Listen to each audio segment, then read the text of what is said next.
balik lagi bareng aku Nada Anipah. Dan kesempatan kali ini aku pengen ngebahas tentang self-disruption. Untuk itu, yuk kita simak video yang akan aku bahas terkait dengan self-disruption di suatu perusahaan.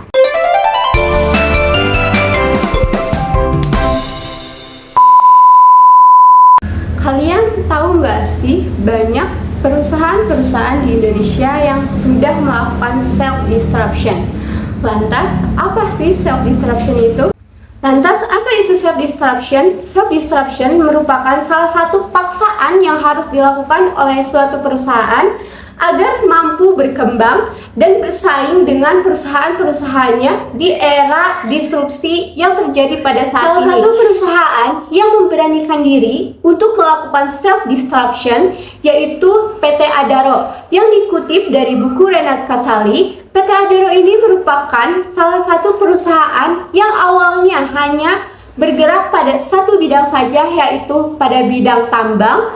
Sekarang dengan adanya self-disruption, mereka melakukan perkembangan dengan memegang 3 bidang di perusahaannya itu sendiri. Setelah melakukan self-disruption, apa saja sih bidang-bidang yang diterapkan oleh PT Adaro? Yang pertama itu tetap. PT Adaro tetap merupakan salah satu perusahaan pertambangan yang dimana berkembang menjadi perusahaan logistik dan menjadi perusahaan energi. Selain PT Adaro, perusahaan-perusahaan di Indonesia lainnya yang berhasil melakukan self-disruption yaitu Gojek, yang dimana awalnya banyak Gojek-Gojek tradisional atau konvensional yang kini beralih menjadi Gojek online yang saat ini sedang marak digunakan oleh berbagai kalangan.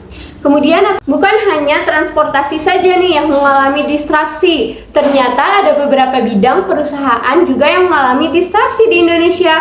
Di antaranya yaitu bidang perbankan, di mana dengan munculnya finansial teknologi atau fintech dan munculnya berbagai e-wallet yang banyak digunakan oleh berbagai kalangan masyarakat. Dan kemudian ada juga pasar, yang asalnya masyarakat banyak berbelanja secara konvensional atau datang ke pasar tradisional, kini berubah menjadi berbelanja secara online yang dapat dilakukan kapanpun dan dimanapun.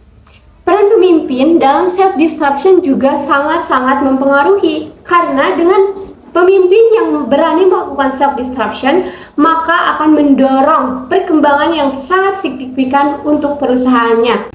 Oleh karena itu, self-disruption harus dilakukan dengan paksaan, bukan menunggu krisis melanda.